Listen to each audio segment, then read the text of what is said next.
লেখাপত্র অনেক খিস্তি খামারি দেয়, লেখাপড়া জানে না তো মূর্খের অশেষ দোষ। আমাদেরকে সেদিন প্রথম বলেছে লেখাপত্র, সেটা হচ্ছে একটা একটা কথা উনি বললেন, আমি নোংরা রাজনীতি করি না। তাহলে মা তুমি এরকম বললে কেন? নোংরা রাজনীতিটা কি? আমি তোমাকে বললাম যে মা আমাদের ভাড়াটা দিচ্ছ না কেন?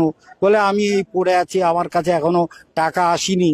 তো আমি এখানে অবজেকশন করলাম আপনারা টাকা দেন না বলে, মাসে মাসে এমএলএ দের টাকা ঠিক তার অ্যাকাউন্টে চলে যায়। আর তাহলে আমার টাকাটা দিচ্ছে না কেন? এখন ওখানেই থাকেন তাই তো রেখাপাত্র?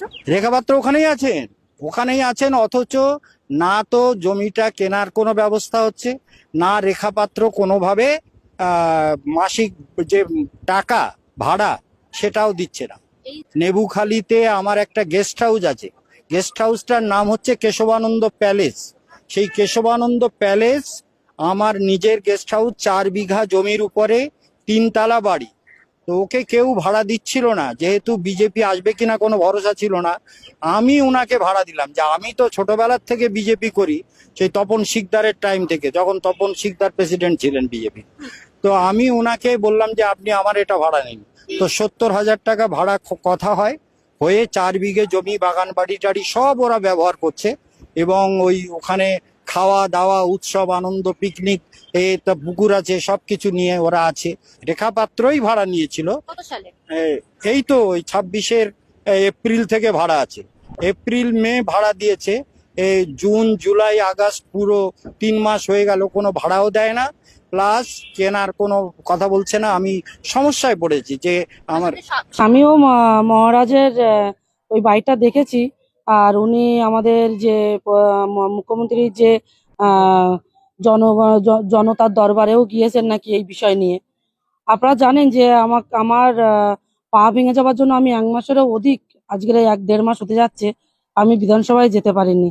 এবং উনি আমাকে ফোন করেছিলেন একদিন যে আমাদের ঘর ভাড়াটা মেটান, 2 মাসের ঘর ভাড়া।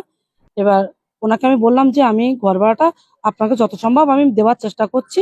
আর আমি তো এখনো তো বিধানসভার কাগজপত্র জমা দিতে পারিনি, অতএব আমার মায়নাটা এখনো ঢোকেনি। ঢুকলে আমি দিয়ে দেবো, আপনার খুব তাড়াতাড়ি, আপনার চিন্তা নেই, আমরা তো ছেড়ে পালিয়ে যাচ্ছি না। কিন্তু উনি যে কথাটা বলছেন যে ওনাকে নাকি 1.5 কোটি টাকার বিষয়, একটা ঘরটার বিষয় তুলছে, যে উনি আমাকে প্রপোজালটা দিয়েছিলেন যে 1.5 কোটি টাকায় আমার বাড়িটা কিনে নাও। আমি খাই লোকের বাড়ি পরিচালিকার কাজ করে, সেইখান থেকে আমাদের এখন বর্তমান মুখ্যমন্ত্রী আমাকে আজকে পার্টিতে নিয়ে এসে আজকে একটা আন্দোলন থেকে তুলে এনে আমাকে একটা জায়গা করে দিয়েছেন। আমি 1.5 কোটি করে টাকা কোথা থেকে জোগাড় করবো যে ওই বাড়ি আমার নেবো? আমি কুঁজো আমি আমি কুঁজোয় আমি চিত হয়ে শোয়ার শখ আমার নেই। আর একজন মহারাজ হয়ে এরকম ধরনের কথা বলছেন। উনি বিগত দিনে ওই বাড়িতে কি করতো, কি কারবার চালাতো, সেটা কিন্তু এই হিঙ্গলগঞ্জ এবং লেবুখালীর মানুষের অজানা নয়। অতএব এই বাড়িতে আমরা আছি এবং সুস্থভাবে ভদ্রতার সাথে আছি। আর আমরা পালিয়ে যাবার লোক নয়, আমার বাড়ি এখানে। অতএব ওনার যে টাকাটা, ওটা 50,000 টাকা দিয়ে দেওয়াও হয়ে গেছে। উনি যে মিথ্যে কথা বলছেন আমার হাজবেন্ডের নামে, যে আমার হাজবেন্ড নাকি খিস্তি মেরে ওনাকে বলেছেন, কিন্তু আমি কখনোই বিশ্বাস করি না যে ওনার সাথে খিস্তি মেরেছেন। কিন্তু উনি আমাকে ফোন করেছিলেন, আমাকে অপমানজনক কথা বলেছিলেন। আমার কাছে সে রেকর্ডিং আছে। আমি তখন বিডিও অফিসে আছি, ফোন আমার বাড়িতে। আপনি যদি আমার সাথে আমার ওখানে যান অফিসে, আমি অবশ্যই আপনাকে রেকর্ডিংটা দিয়ে সাহায্য করতে পারি। যে একজন মহারাজ, ওনাকে আমি যথেষ্ট সম্মান করতাম, কিন্তু ওনার এই আজকের এই ব্যবহারটা দেখে আর সম্মান করা যায় না।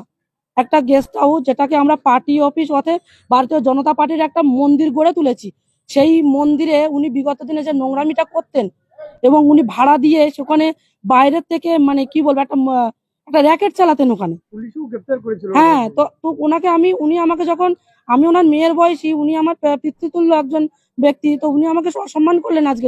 তাহলে আমি ওনাকে অসম্মান করতে চাই না, কিন্তু উনি হয়তো ভুলেই গেছেন টাকার লালসায়। উনি দেবেশ মন্ডলের খুবই ঘনিষ্ঠ। আর উনি চাইছেন যে রেখাপাত্র নামে বদনাম করে আমি গেস্ট হাউসটা বিক্রি করব।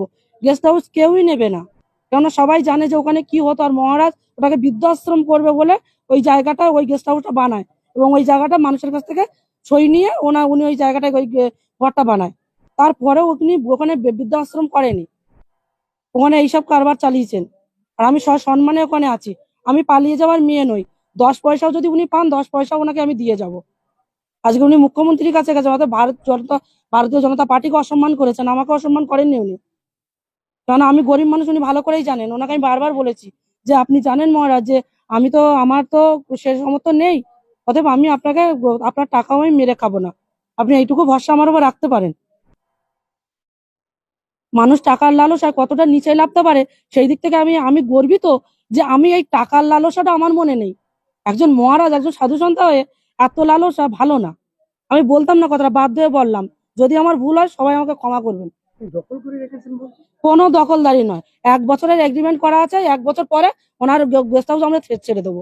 তারপর ওনার গেস্ট হাউস কাকে বিক্রি করছেন, কাকে ভাড়া দিচ্ছেন দেবেন।